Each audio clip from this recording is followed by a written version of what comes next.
at sumainyo rin. Ang banal na tubig nawang ito ay magpapaalala ng pakikisa sa kamatay pagkabuhay ni Kristo sa sakramento ng binyag. Wala po bang imahe dito? Ay, nakalimutan ko na sa taas. Ay, ito. Imahe din to. Yan, o.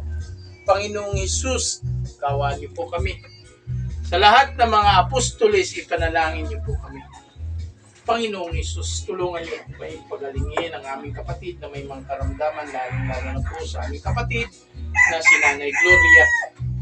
Ipuin mo siya, Panginoong Hesus, mula ulo hanggang talampakan. Ibalik mo, Panginoong Hesus, ang sigla ng kanyang kalusugan upang kami magpatuloy na maglingkod sa iyo at sa aming mga kapatid. Mga kapatid, bilang paghanda sa pagtanggap kay Jesucristo, humingi tayo ng kapatawaran para sa ating mga kasalanan. Tayo po ay magsabay-sabay. Inaamin ko sa makapangyarihang Diyos at sa inyong mga kapatid na luba ako nagkasala sa isip, sa salita at sa gawa, at sa aking pagkukulang, kaya isinasamo ko sa mahal na Birheng Maria, sa lahat ng mga anghel at mga banal, at sa inyong mga kapatid na ako'y ipanalangin sa Panginoong ating Diyos. Panginoong Hesus, kami yung iniligtas sa pamagitan ng kamatay at muling pagkabuhay. Panginoon, kaawaan kami. Panginoong Hesus, kami binibigyan ng pag-asa, bagong buhay at lakas bilang bunga ng inyong mga tiniis na pagdurusa. Kristo, kaawaan mo kami. Panginoong Hesus, kami yung ginagawang kahati sa iyong paghahain na iyong sarili sa Diyos Ama sa pamagitan naming pagtanggap sa sakramento ng iyong katawan. Panginoon, kaawaan mo kami. Kaawaan tayo ng makapangyarihang Diyos, patawarin tayo sa ating mga kasalanan at patnubayan tayo sa buhay na walang hanggan. Amen.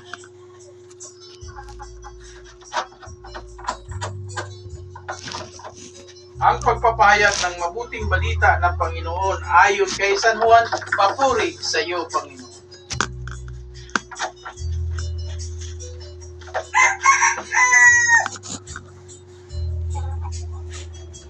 Marami pa akong sasabihin sa inyo, subalit hindi pa ninyo kayang tanggapin sa ngayon. Ngunit pagdating ng Espiritu ng katotohanan, papatnubayan niya kayo sa buong katotohanan, sapagkat ang sasabihin niya ay hindi mula sa kanyang sarili, kung hindi ang kanyang naririnig, at ipahahayag niya sa inyo ang mga nangyayari sa hinaharap. Parangalan niya ako sapagkat tatanggapin ng Espiritu mula sa akin ang ipapahayag niya sa inyo. Ang lahat ng sa Ama ay sa akin. Kaya sinabing tatanggapin ng Espiritu ang mula sa akin at ipapahayag niya ito sa inyo. Ang mabuting balita ng Panginoon, pinupuri ka namin, Panginoong Jesucristo. Muli, magandang umaga sa ating lahat. Nanay Gloria, Ate, magandang umaga. Ano po ngayon, Nay? Ngayon po, Nay, ay pinagdiriwang po natin yung kabanalan ng mag-anak. Meaning, ngayon ay kapistahan ng banal na mag-anak. Sino po yung kabilang sa banal na mag-anak, Nay? Na Santa Maria, si San Jose, at ang ating Panginoon. Bakit sila naging banal, Nay? Dahil nga, sila naging tao din tulad natin. Nung sila'y naging tao, Nay, mayroon din silang mga pagsubok sa buhay. Pero hindi yun hadlang sa kanilang pananampalataya sa ating Amang nasa langit. Meaning, kahit mayroon silang pagsubok, pero nagpatuloy silang gumawa ng kabutihan. Kaya, pinarangalan silang banal. So, hinahamon po tayo, Nay, na tayo din dito sa lupa, mayroon din tayo mga pagsubok. Pero hindi yan siya hadlang para hindi tayo magpatuloy na lumalapit sa ating Panginoong Hesus na buhay. Meaning, kailangan po natin ang Diyos sa buhay natin, Nay. Kasi nga, siya kasi ang magliligtas sa atin. Siya din ang maggagamot sa atin.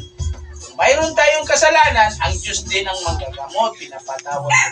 Kung mayroon tayong karamdaman, ang Diyos din ang manggagamot na alisin sa atin yung ating sakit. Kaya lang, ang hamon sa atin, dapat tayo ay magpatuloy na gumawa ng kabutihan at manatili po tayo sa pagsunod sa kanyang kautusan. Kaya nga sabi ng Diyos, Nay, sa atin, na ibigay niya sa atin yung espiritu ng katotohanan. Ano po yung katotohanan? Yun yung liwanag sa buhay natin dito sa lupa, na gumawa tayo ng mabuti at sumunod tayo sa kanyang kautusan. Ibig sabihin, kung tayo ay magtatrabaho, dapat nasa mabuti. Kung tayo naman ay mag-iisip, dapat nasa mabuti. Kung tayo naman ay mayroon tayong karamdaman, dapat ang karamdaman natin ay ihingi natin sa Diyos na manatiling mapapagaling dahil sa Kanya. At ang mahalaga dito na ay ang nilalaman ng ating puso. Lagi po natin paghandaan yan na dapat yan ay malinis. Tanong ko na, malinis ba ang nilalaman ng puso? Malinis. Ibig sabihin ay, nung ikaw ay binisita ng pare, nilahat mo ba lahat ang inyong nagawang kasalanan? Pag nilahat mo lahat yan, napakapalad mo. Bakit? Dahil yan ay isang requirement nga tayo ay naghahanda sa buhay natin. Kasi nga, pag mayroon tayong paghahanda, no matter what happen, hindi tayo maging balisa. Diba, Nay? Yun ang hamon sa atin.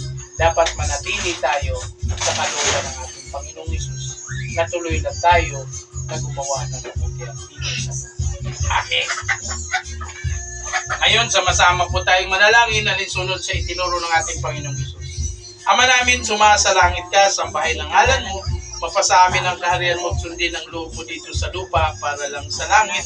Bigyan mo kami ngayon ng aming kakanin sa araw-araw, patawarin mo kami sa aming mga sala para lang papatawad namin sa nagkakasala sa amin at huwag mo kami ipahintulot sa tuksod, ihadya mo kami sa lahat ng masama. Kordero ng Diyos, nagalis na makasalanan ng sanlibutan, maawa ka sa amin. Kordero ng Diyos, nagalis na makasalanan ng sanlibutan, maawa ka sa amin. Kordero ng Diyos, nagalis na makasalanan ng sanlibutan, ipagkaloob niyo po sa amin ang kapayapaan.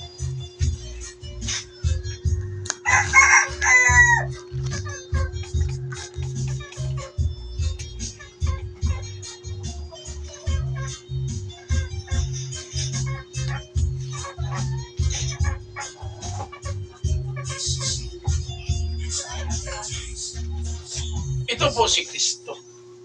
Ito ang kordero ng Diyos na galis na makasalanan ng sanlibutan. Mapalad tayo na niyan sa kanyang bibig. Panginoon, hindi ako karapat-dapat na magpatuloy sa iyo. Ngunit sa isang salita mo lamang ay gagaling na ako. Ang katawan ni Kristo. Amen. Amen. Yan. Napakapalad po natin ay dahil sa ating pagtanggap, sa ating pagkakilala sa ating Panginoong Hesus na buhay, yan ay magbibigay daan sa atin upang makamit po natin ay ang buhay na walang hanggan. Nay, naniniwala po tayo na ang tinanggap mo na yan, siya ang tunay na manggagamot, kaya lalapit po tayo sa Kanya, Nay. Buo ang tiwala mo, Nay, at pananampalataya sa Kanya na sa araw na ito, ikaw ay alisin ang iyong karamdaman at ikaw ay makakatanggap ng kagalingan sa iyong kalusugan. Panginoong Hesus, sinasamba ka namin at pinupuri. Marami pong salamat, Panginoon, sa biyaya ng buhay, sa grasya ng kaligtasan, sa pagpatuloy niyo po sa paggabay sa amin, lalong-lalo na po sa pamilya ni Nanay Gloria, sa kanyang mga anak, sa kanyang mga apo. Kami po ay nagpapasalamat sa iyo, Panginoon. Panginoong Hesus, ang sabi niyo po sa amin, na kapag kami ay nagtipon sa 2 kasama ka namin, naniniwala po kami sa inyo, Panginoon. Nandito ka ngayon, kasama namin, at nakikinig sa aming mga pangalan. Kaya, Panginoon, tuloy lang po kaming lumalapit sa tumingin ng tulong, awa at habag para sa kagalingan ng aming mga karamdaman, lalong-lalo na po sa aming kapatid na si Nanay Gloria. Hipuin mo siya, Panginoon Jesus, mula ulo hanggang talampakan. Ibalik mo, Panginoon, ang sigla ng kanyang kalusugan, na siya ay makalakad ng malakas muli, upang kami ay magpatuloy na maglingkod sa iyo at sa aming mga kapatid. Tulungan mo rin at pagalingin ang aming mga kapatid na may mga karamdaman din ngayon na nasa loob ng tahanan, sa loob ng mga kulungan, sa loob ng mga ospital na walang ibang inaasahan kung hindi ikaw lang, Panginoon. Hipuin mo kaming lahat. Bigyan mo kami ng kagalingan upang kami ay maraming maglingkod sa iyo at sa amin. Habang Maria, napupuno ka ng grasya, ang Panginoong Diyos ay sumasa iyo. Bukod kang pinagpala sa babaeng lahat at pinagpala naman ang iyong anak na si Jesus. Santa Maria, Ina ng Diyos, ipanalangin mo kami makasalanan ngayon at kung kami mamamatay. Amen. Santa Maria, Ina ng Diyos, tulungan niyo po kami at ipanalangin para sa kagalingan ng aming mga karamdaman, lalong-lalo na po sa aming kapatid na si Nanay Gloria. Naniniwala po kami sa inyo, Santa Maria, na ikaw ang ina ng Diyos na maawain at mahabagin. Tulungan niyo po kami at ipanalangin para sa kagalingan ni Nanay Gloria. Sa kapangyarihan ng ating Panginoong Hesus na buhay kasama ng Espiritu Santo at sa tulong ni Nanay Nuria, ang lahat mong karamdaman sa tulong ni Santa Maria, ang lahat mong karamdaman magmula ulo hanggang talampakan ay pinagagaling ka na ng ating Panginoon. Amen. Pinagagaling ka sa ating Panginoon Hesus na buhay.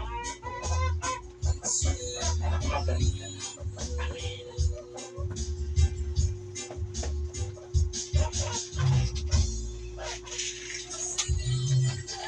Manalangin tayo. Diyos naming Ama, ginawa mo kami magsalo sa tinapay at upa bilang tanda na kami nagkakaisa kay Jesucristo. Ang amin nawang pamumuhay makapaghatid na yung pagdiligtas at kaligayahan sa bawat tao ang amin nakakatagpo sa daigdig na ito. Iniling namin ito sa iyo sa pamagitan ni Jesucristo ang aming Panginoon ngayon at magpasawalang hanggan. Pagpalain kayo ng makapangyarihang Diyos Ama at ang Anak at ng Espiritu Santo. Amin. Tapos na po ang ating pagdiriwang. Humayat ang taglay ang kapayapaan upang ang Panginoon ay mahalin at pagkakas. Salamat sa Diyos. Salamat. Walang sino man ang namumuhay para sa sarili lamang. Walang sino man ang namamatay para sa sarili